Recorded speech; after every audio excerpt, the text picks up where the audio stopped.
बिना देरी किए शुरू करते हैं आज का एपिसोड। अजय राजा की मुट्ठी की ताकत देखने के बाद हिमेश का चेहरा थोड़ा पीला पड़ गया। साफ था कि वो तकनीक इतनी जबरदस्त थी कि उसे बार बार इस्तेमाल नहीं किया जा सकता था। प्रदर्शन खत्म करने के बाद उन्होंने ध्रुव को उस तकनीक के हर हिस्से की जानकारी दी। हाथों की मुद्राएं, साधना की विधि, अपनी असली ऊर्जा को ठीक तरह से बहाना और उनकी नसों से जुड़ी जरूरी बातें। जब उन्हें भरोसा हो गया कि ध्रुव सब कुछ समझ चुका है, तब उन्होंने अगला मुद्दा उठाया। समय बहुत कम है ध्रुव, तुम्हें हर पल साधना में लगाना होगा। मैं यह पता लगाने की कोशिश करूंगा कि सौर्य कबीला किसके निशाने पर है और तुम्हारे भाइयों के शरीर से जहर निकालने का कोई तरीका भी खोजूंगा। फिर उन्होंने प्रबंधक को बुलाया। प्रभु, क्या हुक्म है? खजाने के सारे गोदाम खाली कर दो, सारे व्यापारों की पूरी सूची बनाओ और उन्हें बेच दो। हर चीज सिटी मजिस्ट्रेट की हवेली पहुंचा दो और यह पक्का करो कि तिलिस्मी आयाम की पूरी कीमत चुका दी जाए। ये सुनकर ध्रुव का चेहरा सफेद पड़ गया और उसने अपनी मुट्ठियां कस ली। वह सौर्य कबीले के असली खून से था, एक ऐसा वंश जो कभी बेहद अमीर हुआ करता था और अब वही अपने पूरे परिवार की संपत्ति खत्म होने का जिम्मेदार था। रेशमी कपड़े, खेत, औषधियों की दुकानें, स्प्रिट स्टोन स्टोर, शस्त्रागार, गहनों के भंडार, ये सब कुछ तिलिस्मी आयाम की कीमत चुकाने के लिए मजिस्ट्रेट के हवाले किया जा रहा था। ध्रुव अच्छी तरह जानता था कि तिलिस्मी आयाम क्या कर सकती है। ये एक बेहद ताकतवर औषधि थी जिसके बारे में कहा जाता था कि उसे ड्रैगन के खून से तैयार किया गया है। उसे खा लेने से शरीर में ड्रैगन जैसी ताकत भर जाती थी और उम्र भी लंबी हो जाती थी। मजिस्ट्रेट के पास ऐसी दो गोलियां थी, एक उसने खुद मास्टर ऑफ एनर्जी स्तर तक पहुंचने के लिए इस्तेमाल की थी और दूसरी एक निजी कमरे में छुपा कर रखी थी। ध्रुव ने किसी तरह उस कक्ष तक पहुंचने के लिए पहरेदारों को रिश्वत दी, गोली चलाई और फिर उसे फनायरा को दे दी। लेकिन उसका भरोसा टूट गया क्योंकि फनायरा ने उसे धोखा दे दिया। सिर्फ एक औषधि ने पूरे सौर्य कबीले को बर्बादी की तरफ धकेल दिया था। अब नौकरों, सैनिकों और कबीले के अन्य लोगों के पास खाने का भी रास्ता नहीं बचा था। आखिर इस पूरे भवन में 1000 से भी ज्यादा लोग काम करते थे। यह कोई बड़ी बात नहीं है बेटा, हिमेश ने ध्रुव के कंधे पर हाथ रखते हुए कहा। जब तक हम जिंदा हैं, हम जो भी खोते हैं उसे वापस पा सकते हैं। असली ताकत ही सबसे बड़ी दौलत है। हम तिलिस्मी आयाम की कीमत चुका देंगे, फिर पैसों की भरपाई का कोई रास्ता निकालेंगे। ध्रुव ने सिर हिलाया और वहां से चला गया, लेकिन उसके मन में बस एक ही बात घूम रही थी। मैं उस ड्रैगन बिल को हर हाल में वापस लाऊंगा। सौर्य कबीले से करीब 10 सड़कें दूर एक और भव्य हवेली खड़ी थी जिसके मुख्य द्वार के ऊपर बड़े अक्षरों में लिखा था जैन हवेली। ये यानी हेमंत का एक और ताकतवर और समृद्ध कबीला था, जैन कबीला। जैन कबीले के सभा कक्ष में 4 बड़े कबीलों के मुखिया एक साथ बैठे थे। वान, जैन, लियो और ली कबीले के नेता। जैन कबीले के मुखिया ने एक भारी रेशमी चोगा पहन रखा था और उनके चारों ओर ऊर्जा की लहरें उमड़ रही थी जो उनकी विशेष 3 वलयों वाली ऊर्जा कला का संकेत थी। ये एक प्रथम श्रेणी की तकनीक थी जिसे देखकर ही सामने वाला समझ जाए कि ये साधारण आदमी नहीं है। प्रभु, क्या आप सौर्य कबीले की हालत से वाकिफ हैं? उन्होंने शांत स्वर में पूछा। बिल्कुल, वांग ने अपनी कुर्सी की बांह थपथपाते हुए कहा। और मैं पूरी तरह से समझता हूँ कि अंजाम क्या होगा। सौर्य कबीले की सहायक शाखाएं अब हिमेश को हटाने की कोशिश करेंगी। क्या आपने वो सुनहरी चील देखी थी? इसका मतलब है कि बुजुर्ग परिषद पहले ही बीच में आ चुकी है। जहां तक असली फैसला लेने की बात है, वह अभी तक साफ नहीं है। सहायक शाखाएं पहले ही यान हेवन छोड़ चुकी हैं, जिससे ज्यादा जानकारी मिलना मुश्किल हो गया है। सौर्य कबीला सभी कुलीन कबीलों में सबसे ऊंचा माना जाता है और हिमेश की साधना हम सबसे कहीं ज्यादा मजबूत है, इसमें कोई शक नहीं। मगर उनके तीसरे बेटे की मार्शल कला बहुत कमजोर है और उनके 2 बेटे शहर के बाहर से लाए गए थे जिन्हें जाहिर तौर पर जहर दिया गया है। मेरे जासूसों के मुताबिक सौर्य कबीले का प्रबंधक सारी संपत्ति समेट रहा है और व्यापार बेचकर मजिस्ट्रेट से संपर्क में है। अगर वो चोरी की गई चीजों की भरपाई करते हैं तो उनका सब कुछ खत्म हो जाएगा। लियो ने सिर हिलाया और कहा, सौर्य कबीले का पतन अब तय है, हमें उनसे बहुत कुछ वसूलना है। ये सही वक्त है जब वो सबसे नीचे है, हम मिलकर हमला करें। बस एक ही बात खटक रही है, हिमेश अभी भी पूरी तरह सही सलामत है। अगर उसे शैडो ब्लाइट से मार दिया जाता तो बात ही कुछ और होती। जैन ने एक डरावनी हंसी हंसी।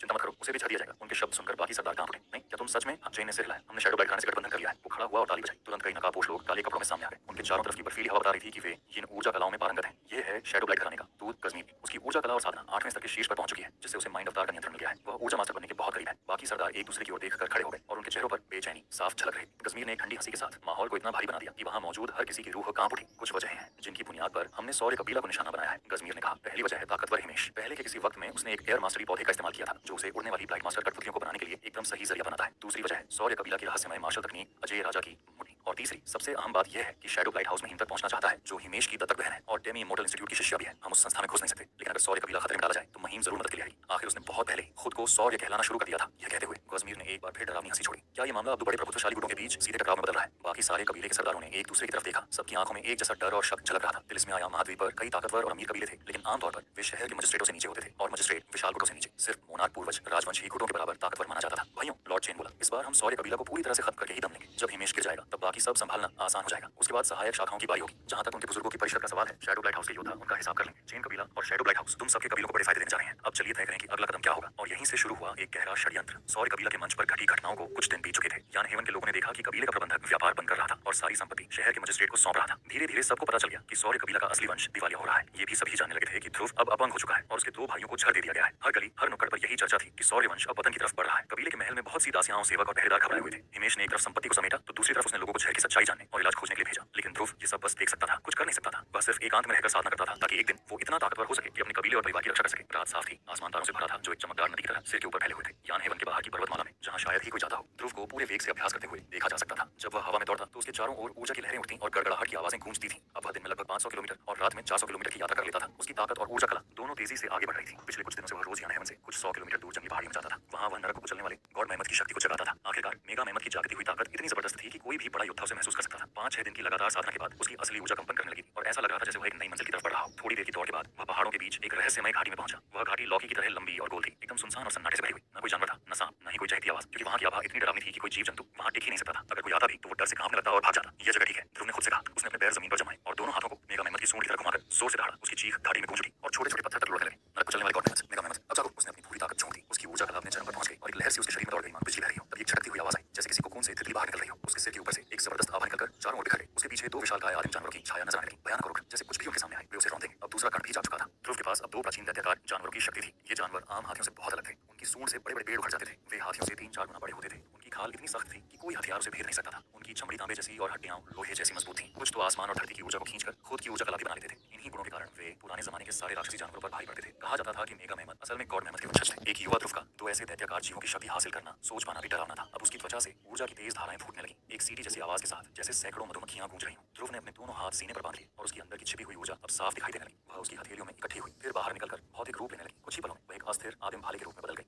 ऊर्जा कला का छठा चरण था ऊर्जा हथियार बनाना। ऊर्जा को पकड़ो और उसे हथियार बना दो। लंबे भाले से उठती थी भयानक नारकीय आभा, जो साफ बता रही थी कि उसका स्रोत नरक को चलने वाले गॉड मेहमत की ताकत से उपजी असली ऊर्जा का प्रवाह था। यह था नरकीय देवता भाला। यह ऊर्जा कला का छठा स्तर था ऊर्जा हथियार। इस स्तर पर कोई भी अपनी ऊर्जा को हथियार का रूप दे सकता था, लेकिन ये हथियार किसी भी तरह नहीं बनाए जाते थे। इन्हें जटिल तरीकों और समझदारी से गढ़ा जाता था, जिसमें शरीर की खास जगहों से ऊर्जा निकालकर एक मजबूत ढांचा तैयार किया जाता था। अगर हथियार यूं ही बना दिए जाए तो वे इतने मजबूत नहीं होते और लड़ाई में ज्यादा नहीं टिकते। ध्रुव के हाथ में जो नरक देवता भाला था वह बिल्कुल आदिम शैली का था। ऐसा लगता मानो किसी पत्थर से तराशा गया हो। उसमें डरावनी नारकीय आभा थी और उसका सिरा गहरे खून की तरह लाल था। देखने वालों को लगता मानो उनकी आत्मा खींचकर किसी अंधेरे कुएं में चली जाएगी। भाले को हाथ में लेते ही ध्रुव को लगा जैसे वह खुद नरक का देवता बन गया हो। नरकीय देवता भाला वह चीखा और जोर से भाग गया। उसी पल उसके भीतर की विशाल ताकत जाग उठी और उसके शरीर के अंदर भंवर बनने लगे। ये सामान्य भंवर नहीं थे, ये नरक के थे। जैसे ही वे भंवर उठे उनमें से फूट पड़ी भयंकर ऊर्जा। ध्रुव ने भाला फेंका और वह हवा चीरता हुआ बाहर से जा टकराया। उस टक्कर की गूंज से जमीन कांप उठी। भाले ने चट्टान को यूं चीर दिया जैसे वो कोई मुलायम चीज हो। वहां एक गहरी सुरंग बन गई जो इतनी दूर तक चली गई कि उसका सिरा दिखाई नहीं दे रहा था। ये ताकत, ध्रुव ने खुद से कहा, अगर मेरे पास ये भाला भूमरा से लड़ते वक्त होता तो उसे हराना मुश्किल नहीं होता। और वो तो 8वें स्तर का था। ध्रुव उस धुएं से भरी गुफा को देखने लगा और उसे पहली बार सच में नरक को चलने वाले गॉड मेहमत की ताकत का अंदाजा हुआ। वह सिर्फ ऊर्जा की बात नहीं थी, वह तो असली रौंद देने वाली ताकत। जब भूमरा ने अपनी बर्फीली ऊर्जा से नीला भाला बुलाया था तब भी उसकी ताकत ध्रुव के इस नरकीय भाले के सामने कुछ भी नहीं थी। और याद रहे, ध्रुव अभी केवल छठे स्तर पर था। नीचे उतरते हुए उसने जमीन से एक पत्थर उठाया और नरक के भंवरों से उसे फेंकने की कोशिश की। पत्थर तुरंत आग से गिर गया और जाकर दूसरे पत्थर से टकराकर फट पड़ा। शानदार। आमतौर पर इस ताकत तक पहुंचने के लिए 7वें स्तर के आखिरी हिस्से तक साधना करनी पड़ती है, लेकिन मेरी ऊर्जा कला कितनी जबरदस्त है। फिर वह थोड़ा रुका और मुस्कुराया, लेकिन अभी भी रास्ता लंबा है। मैं अपनी असली ऊर्जा को पूरी तरह से अंदर बाहर नहीं कर सकता, इसलिए मुझे अभी खुद से ही पत्थर फेंकना पड़ा। छठे चरण में कोई ऊर्जा से हथियार बना सकता था, लेकिन उसे दूर से नियंत्रित नहीं कर सकता था। जबकि 7वें चरण में अपनी सच्ची ऊर्जा को हथियार तक बढ़ाकर दूर से उसका इस्तेमाल करना संभव हो जाता था। असली ऊर्जा को वापस खींच सकना भी युद्ध में बहुत काम आता था, क्योंकि इससे ऊर्जा की बर्बादी रोकी जा सकती थी। यही कारण था कि 7वां चरण छठे चरण से कई गुना ज्यादा असरदार माना जाता था। इसी वजह से हिंसन को हमीर पर बढ़त हासिल होने का भरोसा था। तकनीकी रूप से देखा जाए तो हमीर की ऊर्जा कला का स्तर अभी भी हिंसन से कम था, इसीलिए आम नजरिए से देखा जाए तो वह उसे हरा नहीं सकता था। लेकिन अब नरक को चलने वाले गॉड मेहमत की ताकत मिलने के बाद हमीर को भरोसा था कि वह हिंसन का सामना कर सकता है। और ये भरोसा यूं ही नहीं था, उसके पास उसका खास नरकीय देवता भाला भी था, जो इतनी तेजी से वार करता था कि कोई भी उस गति को पकड़ नहीं सकता था। ये भाला कोई मामूली हथियार नहीं था। जैसे ही उसे चलाया जाता चारों ओर ऐसी आवाजें गूंजने लगती जैसे नरक के भूत प्रेत चीख रहे हों। जो भी उसे सुनता उसकी रूह कांप उठती और वह मानसिक और शारीरिक दोनों रूप से कमजोर हो जाता। असल में अगर कोई और भी गॉड मेहमत की ताकत हासिल कर लेता तो भी शायद वह नरकीय देवता भाला नहीं बना पाता। हमीर ऐसा कर सका क्योंकि उसके भीतर बिजली जैसा एक रहस्यमय प्राणी मौजूद था, जो शायद किसी उच्च स्तर के साधक की साधना और असली ऊर्जा का नतीजा था। इसी बारे में सोचते हुए हमीर को अभी तक ये समझ नहीं आया था कि उसके माथे पर चमकता सुनहरा शैतान अब तक पूरी तरह शांत क्यों था। उसने जो सार छोड़ा था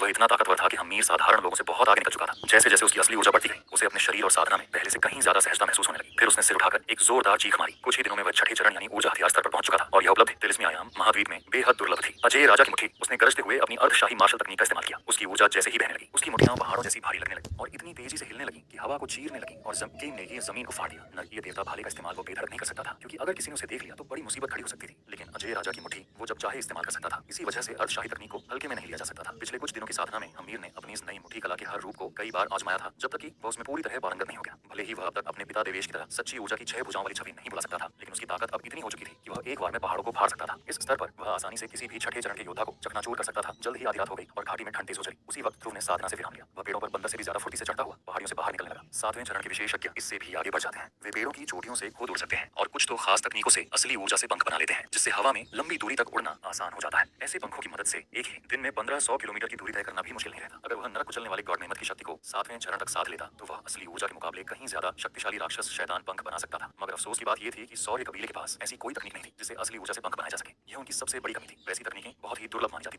और जिन्हें ये मिलती थी वे उन्हें सख्त गुप्त रखते थे। फनायरा, बनिश, तुम दोनों ने मुझे पूरी तरह से धोखा दिया और मैं ये बात कभी नहीं भूलूंगा। एक दिन आएगा जब मैं इसका पूरा हिसाब चुकाऊंगा, मगर अभी वो वक्त नहीं है। मुझे अपनी साधना मजबूत करनी होगी। जिस दिन मैंने बिजली जैसे उस दानव को पूरी तरह से अपने अंदर खींच लिया उसी दिन मैं तुम्हें सबक सिखाऊंगा। ध्रुव जानता था कि अपने कबीले का सम्मान लौटाना, अपने पिता की मदद करना और अपने भाइयों को बचाना उसके लिए सबसे बड़ी जिम्मेदारी है। मगर उसके सीने में जो चुभन थी वो थी फनायरा के धोखे की। अगर वो उस धोखे का बदला नहीं ले पाया तो वह खुद को इंसान कहने के लायक नहीं रहेगा। कुछ ही देर में ध्रुव पहाड़ों से निकलकर यान हेवन की ओर बढ़ने लगा। शहर के चारों ओर सैकड़ों किलोमीटर तक फैला इलाका अलग अलग सेनाओं, गांवों और कस्बों से भरा हुआ था, जो दूर से टिमटिमाते तारों की तरह दिखाई देते थे। वे सब सड़कों के एक जाल से जुड़े हुए थे। सबसे बड़ी सड़क इतनी चौड़ी थी कि उस पर एक साथ दर्जन भर से ज्यादा घोड़ा गाड़ियां दौड़ सकती थी। इन सभी सड़कों को चूना पत्थर की मजबूत स्लैब से बनाया गया था और उनकी देखरेख बहुत शानदार थी। तिलिस्मी आयाम में लगभग हर व्यक्ति किसी न किसी स्तर पर खेती कर सकता था, यहाँ तक कि आम लोग भी। यही वजह थी कि वहाँ शानदार इमारतें और मजबूत सड़कें बनाना आम बात। हाँ, ये सही है कि आम लोग ज्यादातर तृतीय श्रेणी की ऊर्जा कलाओं तक ही सीमित रहते थे और उनमें से बहुत कम ही कभी चौथे चरण यानी ऊर्जा शोधन स्तर तक पहुंच पाते थे, लेकिन ये भी कम कम बड़ी बात नहीं थी। जो लोग इस स्तर तक पहुंच जाते थे वे दौड़ते हुए 100 पाउंड से ज्यादा भार उठा सकते थे। ऐसे लोग ही तो सड़कें बनाते, गड्ढे खोदते, इमारतें खड़ी करते और पत्थरों को तोड़ते थे। इसीलिए तिलिस्मी आयाम जगह जगह शानदार इमारतों, सजी हुई सड़कों और समृद्धता से भरा हुआ दिखता था। उसी के नाम में तिलिस्मी और आयाम जुड़ा होना भी इसी बात को बताता है। कभी कभी कोई आम इंसान खुद की मेहनत से इतनी ऊर्जा गोलियां इकट्ठा कर लेता था कि वह साधना में आगे बढ़ जाता और ऊर्जा विस्फोट स्तर तक पहुंच जाता। ऐसे लोगों को अमीर घराने या ताकतवर कुल तुरंत अपनी रक्षा टीम में शामिल कर लेते थे और जब वे एक बार किसी संगठन से जुड़ जाते तो उन्हें ऊंची श्रेणी की ऊर्जा कलाओं तक भी पहुंच मिल जाती थी। अचानक हमीर के कान में कुछ आवाज पड़ी। ये क्या है? क्या यान नदी के किनारे कोई लड़ाई हो रही है? यान हेवन शहर को धुंध से ढकी यान नदी के पास बसाया गया था क्योंकि वह जगह कई तरह से बेहद उपयुक्त थी। ये नदी कई किलोमीटर चौड़ी थी और दोनों किनारों पर फैली हुई थी, जहां घनी झाड़ियां, पत्थर और ऊबड़ खाबड़ जमीन थी। यह इलाका छिपने के लिए बहुत ही बढ़िया था और बहुत से ऊंचे स्तर के ऊर्जा साधक वहीं रहा करते थे। जब ध्रुव वहां से गुजर रहा था तो उसे अचानक कुछ ऊर्जा में हलचल महसूस हुई और लड़ाई की आवाजें सुनाई दी।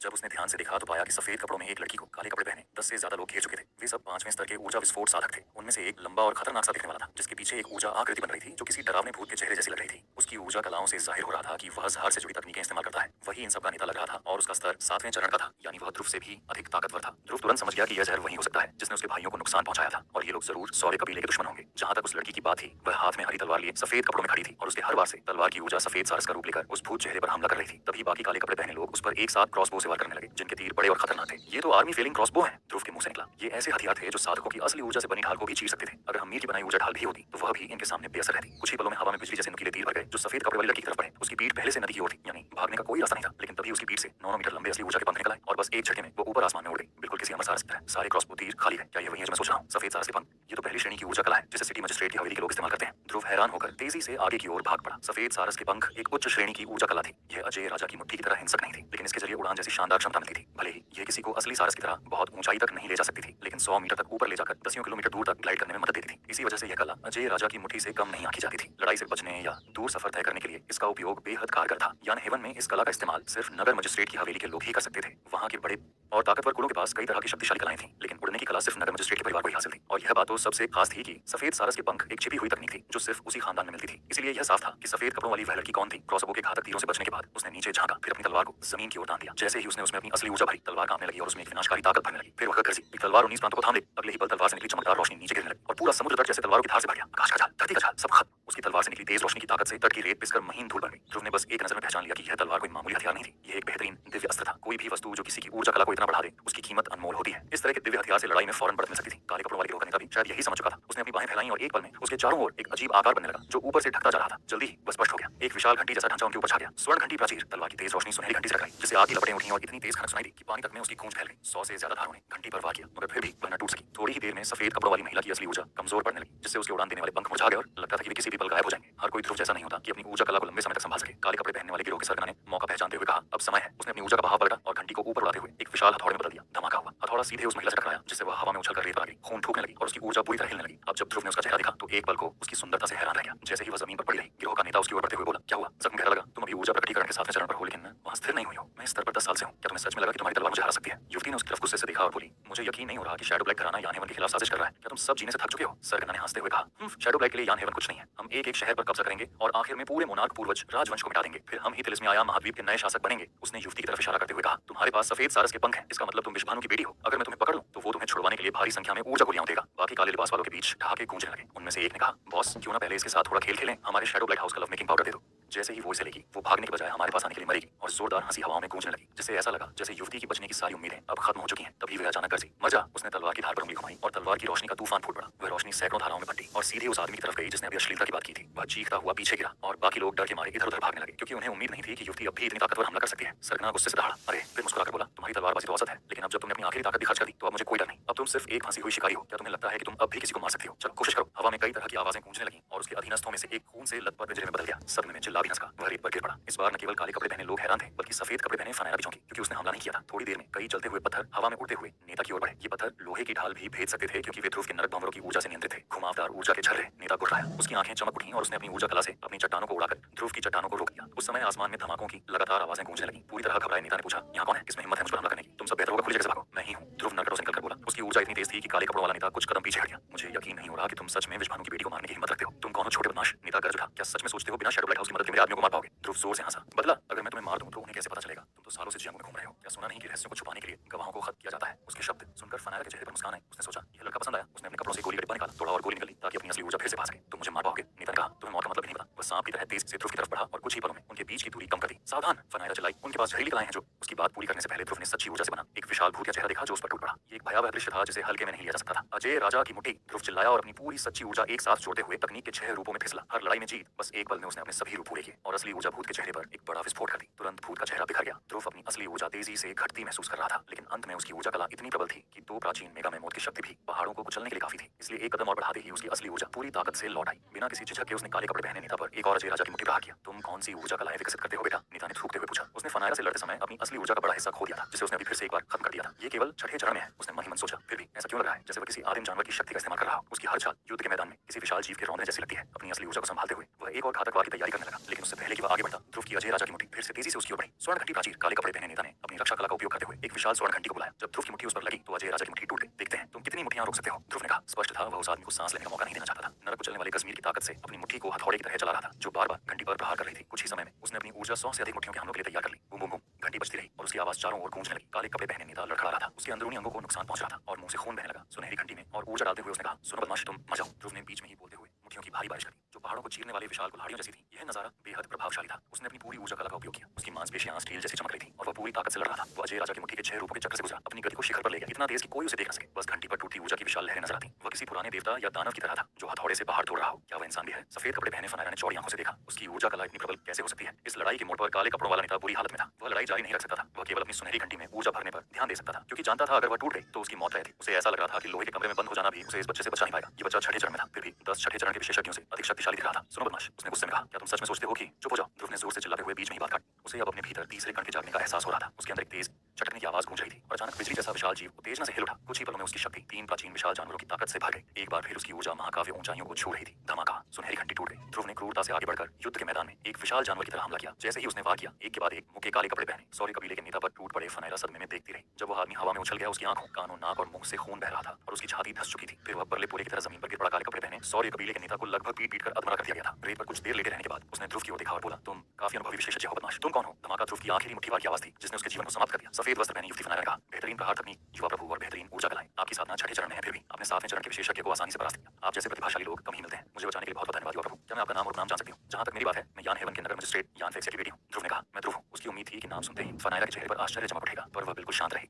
ध्रुव, सौर्य कबीले के युवा गुरु, ठीक है, मुझे आज रात आपकी मदद के लिए धन्यवाद देना चाहिए। प्रतिक्रिया से हैरान ध्रुव ने पूछा, फनायरा, क्या आप अभी अभी यान हेवन लौटी हैं? हाँ, मैं लगभग 10 साल से अपनी साधना पर काम कर रही हूँ। ये मेरा पहला मौका है। मैं शैडो लाइट हाउस के विशेषज्ञों द्वारा घात लगाए जाने पर आश्चर्यचकित हूँ। मुझे तुरंत शहर जाकर मामले की रिपोर्ट करनी होगी। वह आगे बढ़ी और काले कपड़े पहने लोगों के शवों की जांच करने लगी। जब वह नेता की क्षत विक्षत लाश के पास पहुंची तो ध्रुव ने देखा कि उसने अपने कपड़ों में हाथ डालकर एक छोटी तांबे की घंटी निकाली। यह जटिल डिजाइन वाली घंटी थी। ध्यान से देखने पर पता चलता था कि यह केवल तांबा नहीं बल्कि किसी खास धातु की बनी थी। मैं सोच रहा था कि उसकी गोल्डन बेल प्राचीर इतनी मजबूत क्यों थी। जैसा पता चला, उसके पास स्वर्ग से परे की सोने जैसी एक घंटी थी जिसे ऊर्जा के मास्टर ने बनाया था। यह उसकी ऊर्जा कलाओं को बहुत बढ़ावा देती थी और उसकी गोल्डन बेल प्राचीर की ताकत कई गुना बढ़ा देती। उसने एक पल के लिए तिलिस्मी आयाम को ध्यान से देखा, जैसे उसके हर हिस्से को याद कर लेना चाहती हो। फिर उसे ध्रुव की ओर फेंक दिया। तुम इसे मुझे दे रही हो? ध्रुव ने हैरानी से पूछा। सतह पर बने जटिल डिजाइनों को देखकर उसने देखा कि वहां सूक्ष्म अक्षरों में गोल्डन बेल प्राचीर की साधना तकनीक लिखी थी। हैरानी की बात यह थी कि यह प्रथम श्रेणी की ऊर्जा कला थी। इसका इस्तेमाल सचेत ऊर्जा से बनी घंटी के आकार की रक्षा छतरी बनाने में होता था, जो हर तरह के हमले को रोक सकती थी। यहाँ तक कि जहरीली ऊर्जा भी इसके सामने बेकार थी। ठीक है, ये आखिर आपकी युद्ध ट्रॉफी है, फनायरा ने हल्की हंसी के साथ कहा। आपने कड़ी मेहनत की है, इसलिए मैं सारी लूट नहीं ले सकी। यह प्रथम श्रेणी की साधना तकनीक है। आप जानते हैं, यदि आप इसमें महारत हासिल करते हैं तो यह आपकी ऊर्जा कला को 1 या 2 कदम आगे ले जाएगी। प्रथम श्रेणी की ऊर्जा कलाएं आसानी से नहीं मिलती। अगर आप इसे नीलामी में बेचें तो शायद आप कुछ 100,000 ऊर्जा अभिसरण गोलियां बना सकते हैं। कुछ 100,000? ध्रुव ने कहा। उसने होंठ छाटे। ये सौभाग्य की बात है। हाँ बिल्कुल, ऐसी चीजें बहुत कीमती होती हैं। उस समय फनायरा ने नेता की ओर देखा और अपनी तलवार से उसे उकसाया। उसके पास और भी खजाने हैं, उन्हें ना लेना बड़ी बर्बादी होगी। ठीक है, वह जहरीले जहर से भरा है, ध्रुव ने कहा। मेरे पास भी टेलीकिनेसिस की शक्ति नहीं है मिस फनायरा। आप उसके खजाने की तलाश क्यों नहीं करती? फिर जो भी मिलेगा हम बांट लेंगे। ये ठीक है। उसने तुरंत सच्ची ऊर्जा की धारा भेजी, जो जीवित हाथ बन गया और जल्दी से शव की खोज में नीचे गया। कुछ ही पल में उसमें एक स्नफ बोतल, कागज के नोट और चमड़े की एक पुरानी किताब निकली। इस स्नफ बोतल में ऐसा जहर है जो शैडो लाइट हाउस के ज्यादातर जहरों को बेअसर कर देता है। ये कागज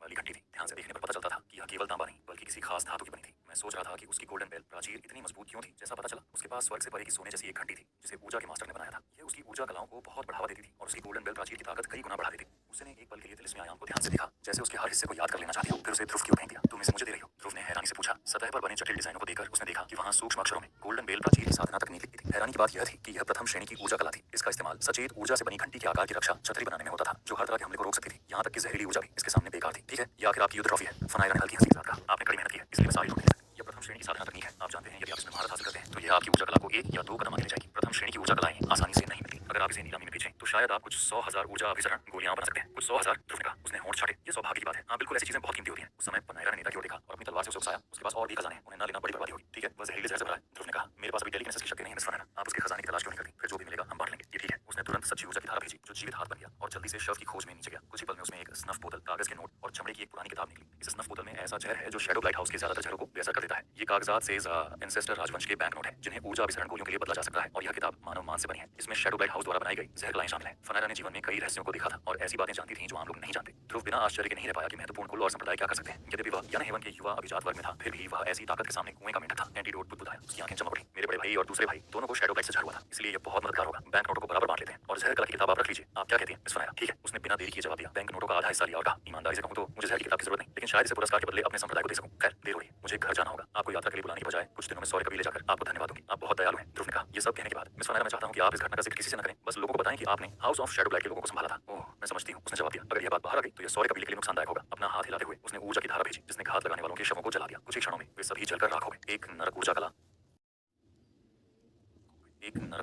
ध्रुव की आंखें चौड़ी हो गई। मिस फनायरा, मैं कभी सोच भी नहीं सकता था कि आपने जो पहले धातु प्रकार की तलवार तकनीकें इस्तेमाल की थी, आप अग्नि प्रकार की तकनीकों में भी माहिर होंगी क्या? ये दोनों अलग अलग ऊर्जा कलाएं साथ में अच्छी तरह काम कर सकती हैं। आमतौर पर लोग केवल एक तत्व की ऊर्जा कला सीखते हैं। तत्वों का मिलाजुला उपयोग खतरे से खाली नहीं होता। यान फेक्सिया ने शांत मुस्कान के साथ कहा, यह मेरे संप्रदाय की एक गुप्त विरासत तकनीक है जो दो तरह की ऊर्जा कलाओं को एक साथ विकसित करने की अनुमति देती है। वह और कोई व्याख्यान नहीं करना चाहती थी क्योंकि ऐसे रहस्य अक्सर संप्रदायों में छुपे रहते हैं। ध्रुव ने यद्यपि सौर्य कबीले की ऊर्जा कलाओं को आगे बढ़ाया था, अपंग होने के बाद उसने उन्हें नरक को चलने वाले कश्मीर की शक्ति से मजबूत करना शुरू किया। यह नई तकनीक नरक की गहराई जितनी गहरी थी और इसमें पूरी तरह छिपने की ताकत थी, किसी भी हालत में ध्रुव को गोल्डन बेल प्राचीर में विशेष रुचि नहीं थी। अगर वह 7वें चरण ऊर्जा प्रकटीकरण स्तर तक पहुंचता तो नरक को चलने वाले कश्मीर की शक्ति उसे अपनी रक्षा के लिए इन्फर्नल देवता एजिस प्रदान करती। फायर एंड डेविल विंग्स के साथ मिलकर यह रक्षा प्रणाली गोल्डन बेल प्राचीर से कहीं आगे होती। यह दिखाता है कि नरक को चलने वाले कश्मीर की शक्ति दुनिया की सबसे बेहतरीन तकनीकों में से एक थी। नरकीय देवता एजिस ऊर्जा का एक काला गोलाकार था जो ऊर्जा के मास्टर स्तर पर इतना मजबूत बन जाता था कि ज्वालामुखी की गहराई में भी सुरक्षा प्रदान करता था। यह रक्षा स्तर मानवीय सुरक्षा से कई गुना बेहतर था। वास्तव में यान हेवन नगर के मजिस्ट्रेट के पास ऊर्जा साधना का आधार था, साथ ही उल्लेखनीय रक्षात्मक तकनीकें भी थी। यदि वह ज्वालामुखी में कूदता तो राख बन जाता। वास्तव में यान हेवन का नगर मजिस्ट्रेट जिसके पास ऊर्जा साधना की ठोस नींव थी और साथ ही बेहतरीन रक्षात्मक तकनीकें भी थी, यदि वह ज्वालामुखी में कूदता तो तुरंत राख हो जाता। ध्रुव ने मन ही मन सोचा, मेरी साधना, आधार और ऊर्जा कलाओं की हर उन्नति से मेरी शक्ति 100 गुना बढ़ जाएगी। क्या मैं सचमुच इन्हें 7वें चरण तक पहुंचा पाऊंगा? 6ठे चरण में प्रवेश करते ही काले वस्त्रधारी नेता के साथ उसकी लड़ाई ने उसके भीतर तीसरे कण को जगा दिया जिससे उसे 3 प्राचीन विशाल प्राणियों की शक्ति मिल गई। मैं अब विदा लेती हूँ युवा मास्टर ध्रुव, कुछ दिनों में मैं फिर आकर अपना आभार व्यक्त करूंगी। ऐसा कहकर फनायरा ने अपनी ऊर्जा कलाओं का आह्वान किया और एक बार फिर सफेद पंखों की जोड़ी को बुलाया। हवा में कुछ मीटर ऊपर उछलते हुए उसने अपने पंख फड़फड़ाए और तारों की रोशनी में उड़ गई, बिल्कुल एक शानदार सफेद क्रेन की तरह। ध्रुव ने अपनी मिली चीजों को देखा।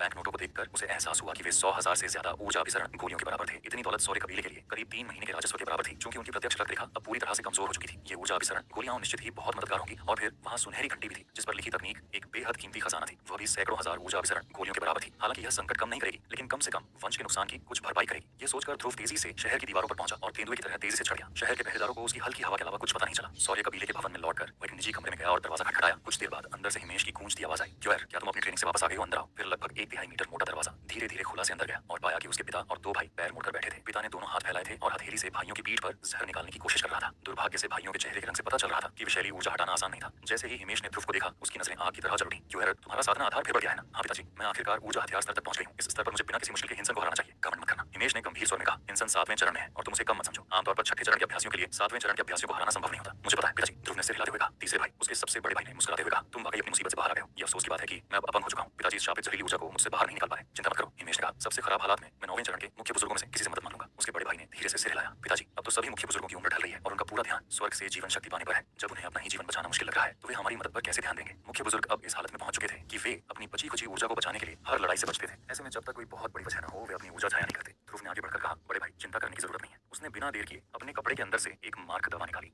तो दोस्तों आज का एपिसोड यहीं तक। उम्मीद है आपको मजा आया होगा। अगर हाँ तो वीडियो को लाइक करें, कमेंट में बताएं आपको सबसे ज्यादा कौन सा मोड पसंद आया और चैनल